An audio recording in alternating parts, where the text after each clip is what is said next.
घंटे बजी और आखिरी परीक्षा समाप्त हो गई। पूरे परीक्षा भवन में एक गहरा सन्नाटा फैल गया। विद्यार्थी धीरे धीरे अपनी उत्तर पुस्तिकाएं जमा करा रहे थे।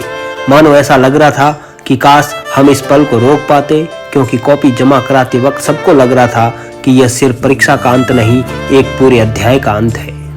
मांगेश्वरी अपनी उत्तर पुस्तिका लेकर खड़ी हुई, जो ममता के पीछे वाली बेंच पर थी।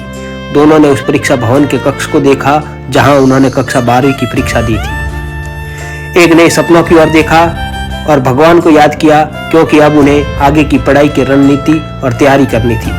कुछ पल के लिए उनका दिल भर आया। फिर वह धीरे धीरे परीक्षा भवन से बाहर निकल आई। बाहर का दृश्य अजीब सा था। कुछ दोस्त खुशी से हंस रहे थे, कुछ सवालों पर चर्चा कर रहे थे, पर उस हंसी और बातचीत के पीछे अनकहा दर्द छुपा हुआ था।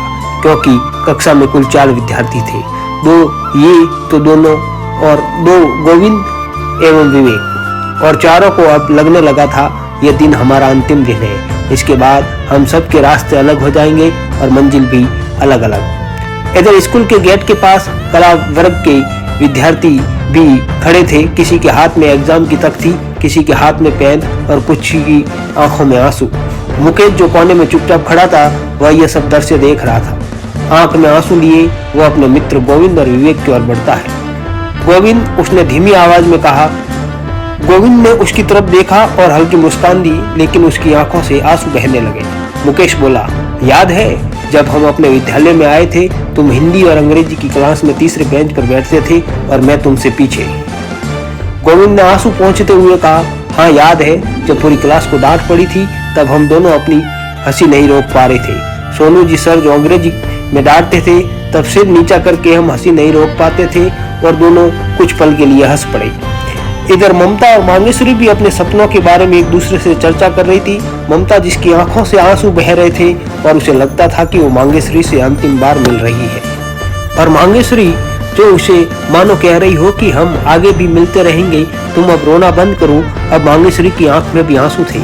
विवेक जो अपनी दुनिया में खोया पेड़ के नीचे चुपचाप गेट के पास में बैठा, अजीब बेचैनी, मानो कुछ बोलना चाह रहा हो लेकिन कंठ से स्वर ही नहीं निकल पा रहे थे, क्योंकि वह सब जानते थे कि साथ में बिताए पल अब सिर्फ याद बनकर रह जाएंगे। धीरे धीरे सभी दोस्त एक दूसरे से हाथ मिलाने लगे। कोई कह रहा था यार फोन करते रहना, तो कोई कह रहा था कभी भूलना मत। पर उस वक्त मुझे लग रहा था कि ये दिल जानता था सबका कि जिंदगी सबको अलग अलग रास्तों पर लेकर जाएगी। सब उस विद्यालय की यादों में खोए हुए आंख में आंसू लिए चल पड़े और क्लास की शरारतें, दोस्तों की हंसी और टिफिन बांटने के वो पल याद आने लगे। मुकेश आगे बढ़ा और पीछे रह गया परीक्षा भवन की खामोशी और उन कला वर्ग के दोस्तों की अनगिनत यादें और विज्ञान वर्ग के विद्यार्थियों के साथ बिताए पल। जिंदगी में सबसे दर्दनाक पल वह नहीं होता जब परीक्षा खत्म होती है, बल्कि वह होता है जब दोस्तों के साथ बिताया हुआ पूरा दौर सिर्फ याद बनकर रह जाता है। धन्यवाद।